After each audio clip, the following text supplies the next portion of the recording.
एक जवान क्रांतिकारी का सपना। भगत सिंह की शुरुआती जिंदगी। भगत सिंह एक ऐसा नाम जो साहस और देशभक्ति का प्रतीक है। उनका जन्म 28 सितंबर 1907 को हुआ था। उनका जन्म स्थान पंजाब, भारत का बंगा गांव राष्ट्रवादी भावना से ओतप्रोत था। जवान भगत एक ऐसे परिवार में पले बढ़े जो भारत की आजादी की लड़ाई में पूरी तरह से शामिल था।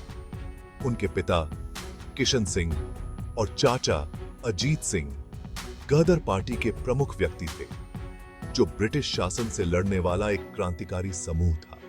विद्रोह के इस माहौल ने भगत पर एक अमिट छाप छोड़ी। छोटी उम्र से ही उन्होंने अपने लोगों पर औपनिवेशिक शासन द्वारा किए गए अन्याय को देखा। इन अनुभवों ने एक स्वतंत्र भारत के लिए उनकी इच्छा को हवा दी।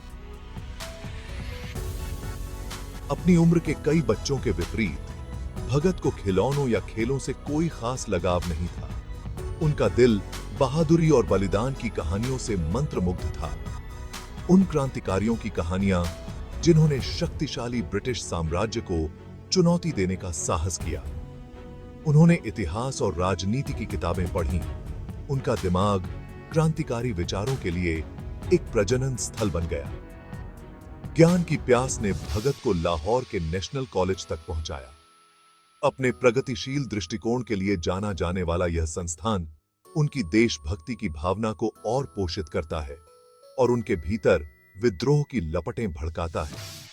यहीं पर भगत सिंह लड़के से भगत सिंह क्रांतिकारी में बदलने लगे, जो अपने देश की आजादी के लिए अपना जीवन समर्पित करने के लिए तैयार थे।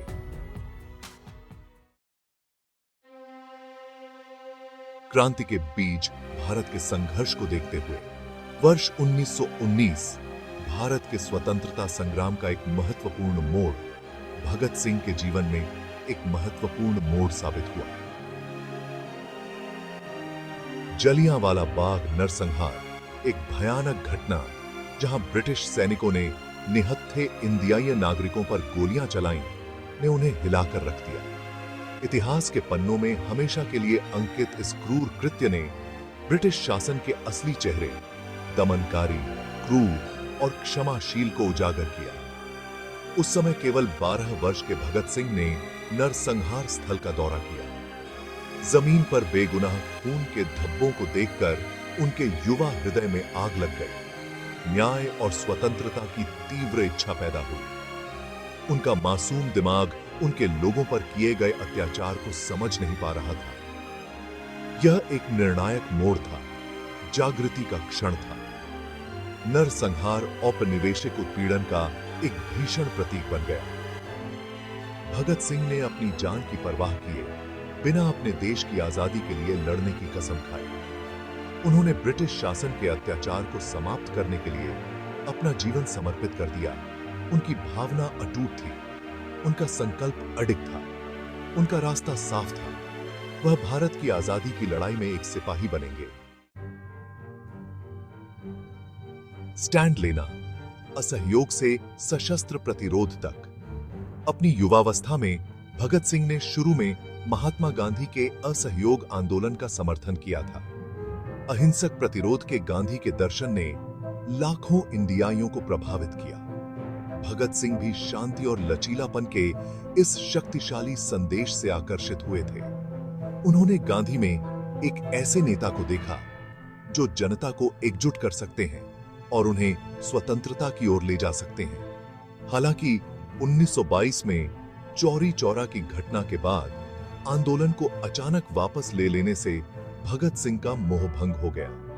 यह घटना, जहां प्रदर्शनकारियों के एक समूह ने हिंसक रूप धारण कर लिया, ने गांधी को आगे बढ़ने और रक्तपात के डर से आंदोलन को बंद करने के लिए प्रेरित किया। यह निर्णय, जबकि अहिंसा के गांधी के सिद्धांतों पर आधारित था, ने भगत सिंह जैसे कई युवा राष्ट्रवादियों को निराश महसूस कराया। उनका मानना था कि आंदोलन के दौरान जो गति मिली थी वह खो गई थी और ब्रिटिश साम्राज्य को ध्वस्त करने के लिए एक अधिक मुखर दृष्टिकोण की आवश्यकता थी। इस मोहभंग ने भगत सिंह को अहिंसक प्रतिरोध की प्रभावशीलता पर सवाल उठाने के लिए प्रेरित किया। उन्होंने संघर्ष के अधिक सक्रिय रूप की ओर झुकाव करना शुरू कर दिया, यह मानते हुए कि सशस्त्र क्रांति ही एकमात्र ऐसी भाषा थी जिसे अंग्रेज समझते थे। इस वैचारिक बदलाव ने भगत सिंह की यात्रा में एक महत्वपूर्ण मोड़ ला दिया, जिसने उन्हें उग्रवादी प्रतिरोध के रास्ते पर धकेल दिया। वह अब केवल विरोध करने से संतुष्ट नहीं थे। उन्होंने भारत में ब्रिटिश शासन की नींव को चुनौती देने और उसे ध्वस्त करने की कोशिश की।